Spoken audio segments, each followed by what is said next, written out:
Check out my man Luis Torres. He reviews heavy metal, amps, guitars, and pedals. Be a man.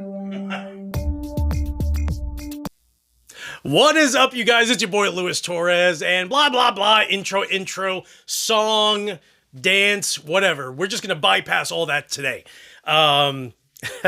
Huge shout out to my man Kyle over at KSR. And we're not going to talk about KSR. We're actually going to talk about the new EVH 5150 Iconic.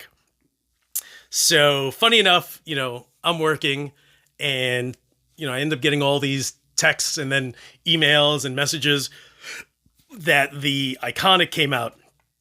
And I looked at the price and instantly thought, there's something wrong with that number, that either it's a typo or it has to be a typo. That's it. So, I'm looking at a few of the other items that they have, and I guess Chicago Music Exchange were allocated a certain amount of gear of the Iconic, a certain amount of EVH Iconic heads in black, a handful in white, and then the cabinets and so forth. So, I didn't think much of it. I'm still working, and at one point, it popped back in my mind, and I go to YouTube and I just type in 5150 Iconic, and I noticed that a few YouTubers have already jumped on the topic. So, one was uploaded 2 hours ago. One was uploaded 5 hours ago. Like two were 3 hours earlier. And then there's mine from 5 months ago when I first mentioned it. And of course, at the time, it was just, here's Eddie's son. And in the background, you see this amp, and it's just like, oh, is that a 5150 back there? So, so now, I'm looking at the price, and I'm just like, there's something wrong. Is it supposed to be $1,899? Because keep in mind that aside from the fact that I have 5 PV 5150 6505 amps, I also have 2 EVHs. You can't see them. You can barely see the bottom right there of the EVH 5150 Stealth. But I also have the EVH 5150 EL34. So I have those 2 amps. Those 2 amps brand new were north of $1,200. And not that long ago. So, of course, here are these 2 amps. Here are their matching 212 cabinets. They're matching 412 cabinets, and the 212 is like $750, the 412 is $1,000. So so I'm looking at the price, and I'm just like, I don't know. I kind of feel like the if ever an amp should have been made in the U.S., it would have been and should have been the EVH 5150 Iconic. That's just me. But of course, at $899.99, it clearly wasn't, because it would have been a little bit more expensive. So now I'm trying to figure out where could they have possibly have gotten them made, and what's their profit margin, right? Because you also have to factor what that is, and if they're making money on each amp, aside from how much are they making, let's call it they're making $250 per amp. Now, how much was it to actually produce, to build the amp, and how much were shipping costs from wherever it was made to the US. So you have to, you have to almost want to break down that number. And the only thing I can kind of think of is it had to have been made somewhere in Southeast Asia. And that's just because that's the cheapest place to make them. So it ends up being more lucrative for the company. And when you have a company like Fender that owns EVH, then, if they're the financial backers, they're going to want to make some money. And then, of course, they have to split it with the EVH brand. So here's this amp at $899, and I'm just like, dude, I kind of wish that it were made in the US, because I would love to own that amp, and I wouldn't mind paying more if it were made here. Again, if there was ever an EVH amp that should have been made here, just like the old PVs were, it should have been the Iconic. But then, to piggyback on that, I'm looking at the price of the matching 412 cabinet, and it's $499, and I'm like, that sounds weird too. Does it even have speakers? Like, I don't know. You know, like I'm looking at it, I'm just like, there's something going on. Either there's a ridiculous sale going on right now, or or someone forgot to put a 1 in front of the 2 numbers. So, you know, I don't know. Leave a comment below. Let me know what you guys think.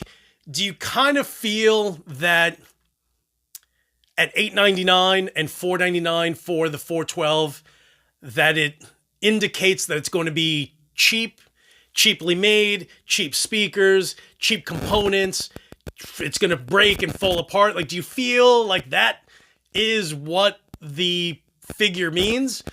Or do you think that the company is just like, you know what, we're going to not make any money on this. We're just going to strip our portion of the profits because this is the 5150 iconic.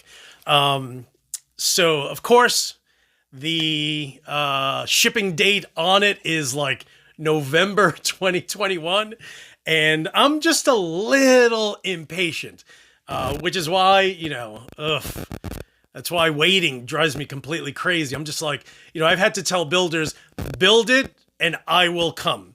Like, you know, if you're gonna have one, build one, you know, set one aside for me because I'll buy it, but let me know, hey, it's built.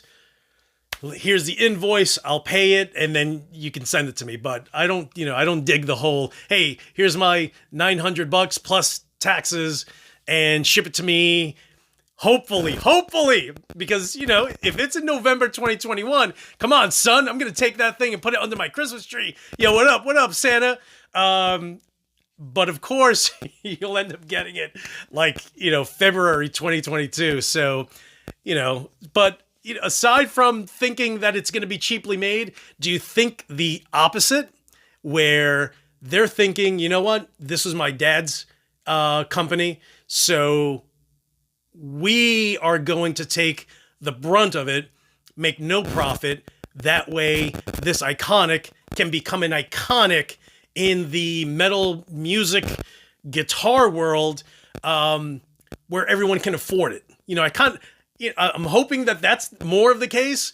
But, you know, I worked in corporate America for years and I just can't see that happening.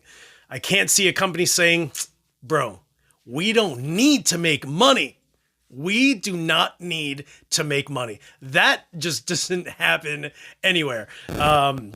So I kind of feel, and, you know, we'll see, you know, but I'm kind of reluctant in ordering one just because, you know, let's see November.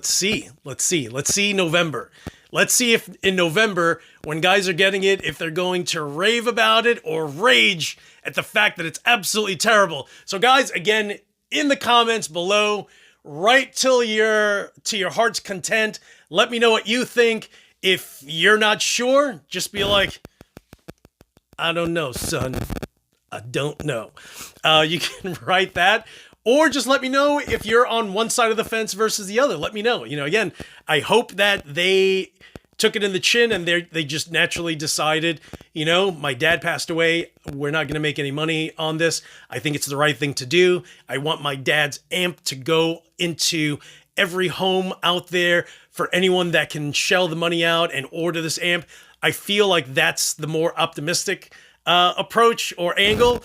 But you know, that's probably 40%, and then 60% is, it was made somewhere in China and, you know, across the street from the Apple, what's the company, Foxconn, that makes, that builds all the iPhones for Apple, and, you know, and then you have people just completely going crazy over there with thousands of people producing, and they're getting paid $1 an hour. So, guys, again, leave your point of view in the comments below. Let me know what you guys think. Thank you so much for watching, and as usual, I will talk to you guys soon.